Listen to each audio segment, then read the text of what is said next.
là Cheikh Tidiane Youm dem sëñ Moustapha Sy recevoir ko gis nga la dernière fois rapport de force bi ñu def démonstration de force bi ñu def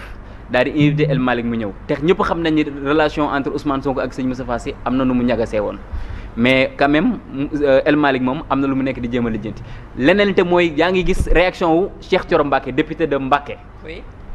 kooku tey jii pour man El Malick dafa am ñaar yoo xam da koo bëgg a téye muy le départ muy Mbacké ak Tivaouane Mbacké pour mu téye ko teg na loxo Cheikh Thioro fa mu egg ak El Malick eggu fa woon sax ak Ousmane Sonko xanaa. li ngay wax nii yëpp c'est dans quel but. moom laa lay wax c'est-à-dire c'est des schémas politiques yoo xam ne il faut que ñu projeté lire ko tamit parce que am na yoo xam ne dafa war a nekk cuisine interne ñun mën nañoo gis nag la communication superficielle comme ça mais alors que li ne ci biir moo gën a bari moo ëpp doole moo tax ma ne dafa am analyse yoo xam ne c'est factuel comme li ñu wax ni yëpp am na loo xam ne c'est d'ordre politique loo xam ne mën nañ koo projeté bàyyi ko xel daal di koy lire du surveiller nag mais daal quoi qu'il en soit Ousmane Sénégal yi desee luñ ko dara. Alors Omar yow da nga ñu mës a tàmmal en fait aller au-delà des mots tey ñu gis cette déclaration yow lan nga ci lan moo ci sa analyse lan nga jàpp ne que loolu la ñu war a comprendre concrètement. waaw xam nga nen ñun je pense que depuis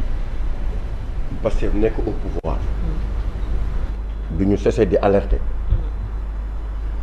ne léegi vous êtes au pouvoir vous n'êtes plus dans l'opposition. Oui. Chaque fois bu ñu toogee di malaat mais tamit dama rendre compte ne à chaque fois ñuy débat dafay am ay challenge yu am ci réew mi ay challenge nga koy gis ci réseaux sociaux yi di ko gis ci yëpp nag ci réew mi nga koy gis ay challenge yu xamante ni ne parfois da nga yaakaar ne nit ñi dañ koy def nii rek mais nekkate day wax ndax boo ñëwee ñu ne la wëndeelu taxawaalu tamambalu loolu naka te nit ñi duñ ko waxee nii rek am na fu ñu ko teg man maa ngi gis ba sama waaw yaa ngi koy gis xam nga comprendre ma lan fan yëpp yaa ngi gis ñi ñaa ngi koy challenge lan lañ bëgg a wax foofu ba sax suñu doyen Adama Gaye tuddee ko air wëndeelu air taxawaalu air tambambalu ba pare mu ne dafa am signe commun ñu ne ko signe commun bi lan la mun a gëlëm mooy tu n'es pas sérieux mais yooyu bu ñu koy wax xam nga lan la non parce que yow xam nga sànq yaa ngi wax tu n'es pas sérieux yaa ngi wax nit ñi ni ñuy demee fenn revenir en arrière xam nga tey on nous parlait de 4000 cadres oui nga yaakaar ne ku jël nguur léegi nga dugg 2 ans war nga am problème bi bu dee am nga 4000 cadres tu sais que dans un pays sérieux conseil des ministres cadre photo wala cadre ah non cadre dañu ay 4000 cadres dañu am cadre ba kenn xamul sax fu ñu toll nga xam ne bu ñu ñëwee duñu taxaw sax mais conseil des ministres yii xam nga kan moo koy lijjanti lii c'est le ministre de la fonction publique c'est-à-dire aujourd'hui quand tu entends le premier ministre qu'il a dit il faut supprimer ce ministère là on n'a plus besoin de ce ministère parce que yooyu du waxtaan bu ñu war a waxtaanee conseil des ministres boo amee dossier yu lay xaar loolu du waxtaanu foofu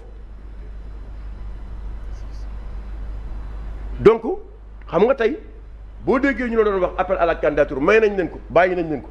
parce que bi ñuy wax ne dañuy def appel à la candidature dañu leen non yéen a jël nguur gi jiite leen te boobu muy man muy Bachir xam nañ ne appel à la candidature du am mais dañ leen koy nangul parce que dañ ne ñii ils étaient dans l'opposition xamaguñu les réalités du pouvoir mais malgré tout où sont les cadres même bu fekkee ne tu voyais au niveau d'une société un conseil d'administration bu xamante ni nit ki def na fa 30 ans sax wala def na fa 20 ans wala 10 ans il est expérimenté kooku au moins am na fu mu jaar ci administration ba ñu xëy suba ci xam-xamam ñu ne ko kaay nekkal ñu fii président conseil d'administration et le président du conseil d'administration d'habitude mooy ki nga xamante ni bu ñu demee ba xam ne amatuñu pexe xamatuñu solution moom dafa war a indi solution loolu mooy président conseil d'administration mais yow nga jël ñu xamante ni ne mësuñu rek toog ci banc pour jaay gerte caaf tooguñu ci banc rek pour jaay gerte caaf nga jël leen ni leen kaay leen nekk ay conseil d'administration au niveau des sociétés stratégiques ça c'est grave dañ ko banaliser xam nga fii wax nañ fi débat may leen dañu banaliser conseil d'administration alors que conseil d'administration du caaxaan loolu moo ñu indi fii tey léegi nag dafa am benn problème c'est-à-dire il faut que ñu xam ne réew mi dañ ko tabax administration du caaxaan il y a des fonctionnaires tey loo mii nga gis nii quel que soit celui qui sera là-bas il est obligé d'être loyal vis-à-vis de lui parce que c'est un fonctionnaire il n'est pas là pour lui il est là pour son pays il est là pour la société et eux ils ne savent pas faire cette différence-là administration dafay am noyau kii c'est le noyau mooy c'est l'administration dañuy liggéey képp ku fi ñëw fa nga leen di fekk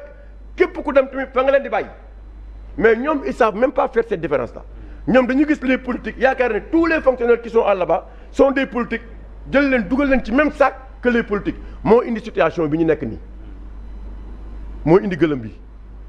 boo demee si ministère boo demee ministère des finances da nga ko fi gis si boo demee dans les autres ministères fa nga fay def yooyu gens expérimentés da ngay toog ak ñoom mën nga leen changer sax mais doo leen fa jëlee parce que c'est des fonctionnaires ñun problème boobu la ñu am ak ñi nga xamante ni tey ñoom ñuy diriger maintenant cellule de pilotage au niveau de la primature mais loolu aveu d'échec la pratiquement dans le gouvernement c'est-à-dire tout le nombre de ministères que vous voyez au sein du gouvernement c'est ce même nombre-là le Sonko am en termes de conseillers il y a des conseillers qui sont à la primature mais pourquoi donc revenir encore pour remettre en place un comité de pilotage une cellule de pilotage pour faire quoi maintenant il faut ngeen comprendre Sonko il s'est anticipé ci loo xamante ni day nar a ñëw wax nga ko léegi day anticiper l'échec bi ñuy dund nii la bañ a moom nekk responsable de la situation da ko bëgg a imputer aux autres moo tax mu teel a daw mais assumation collective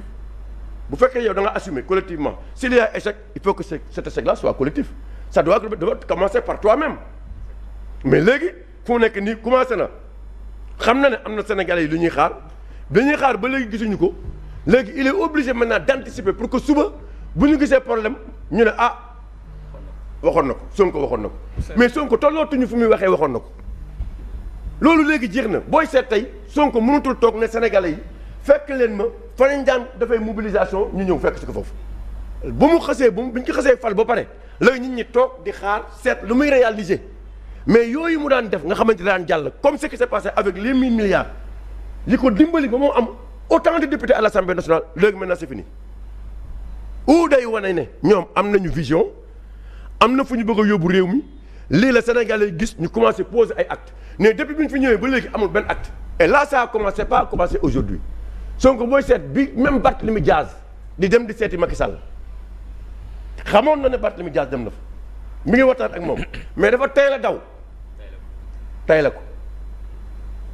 ci yeneen ak yeneen il est resté là ne man sama ministre de la justice su ma ko joxee ordre da koy exécuter mais pourquoi bu mën ko jox ordre c'est parce que il est le chef de l'administration mais autant donc bu gisee ne am na ay imperfections moom wax bi mu wax sax day tourner waat ci lu ko dal ci les falsifications des chiffres au niveau du ministère des finances te yooyu day topp nit dafa am ay wax yoo xamante ne boo nekkee kilifa jiite boo ko waxee dana ni topp